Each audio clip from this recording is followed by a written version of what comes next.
So I just wanted to give you an update. If you remember, I had a 12 gallon and an 18 gallon. So there's my 18 gallon, right? And here's my 22 gallon long. They're both 18 and 22 gallon long.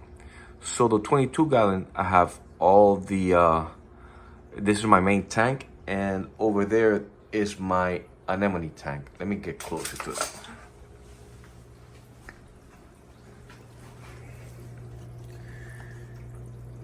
They're getting adjusted to the tank, as you can see. So this is what I like the most about this. So I did a lot of research, wanted to keep my tank clear, like you see here. So as you know, I'm a canister filter fan. So I still have my Aquatop MK400 UV. Notice there, that little green light means it's a UV. But then I didn't want the heater inside the tank. So what I did was I got an Oase thermal 350, kind of expensive. It's like $375, something like that, just for a heater. But when I'm using this Oase, inside I remove all the filtration system that it had and added biomedia. So this is actually not plugged in. Let me see. This is not plugged in. What is plugged in is the heater up here. That's the only thing that I use this for. Heater and biomedia filtration. So this, I don't ever open this. Now, here, this one is filtration and UV sterilizer to keep my tank clear, as you can see. Now, I also did an update, very important here. I got an MP40. And the reason why I got this is because I used to have a Higer, if you look at previous videos. But the problem with the Higer, I think it's the 15 or 1600 and the 2500, none of those can actually move the water all the way through the tank. Say 36 inches, for example. They couldn't. The only way I had this done, you're probably saying it's an overkill, but it's by using an MP40, you know?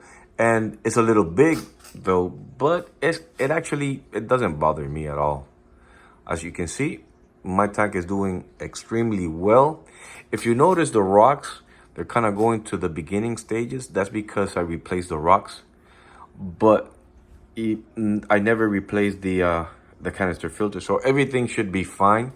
Just waiting a few months, that will clear up and be completely white or whatever color they were. So just wanted to give you a heads up on my 22 now gallon long. I got rid of the 12, so now I have the 18, which I'm using for anemone only. I'm hoping to use the that tank to finance my hobby. So yeah, here it is. I don't want to put any anemone on this tank, given that the MP40 can suck that up right easily.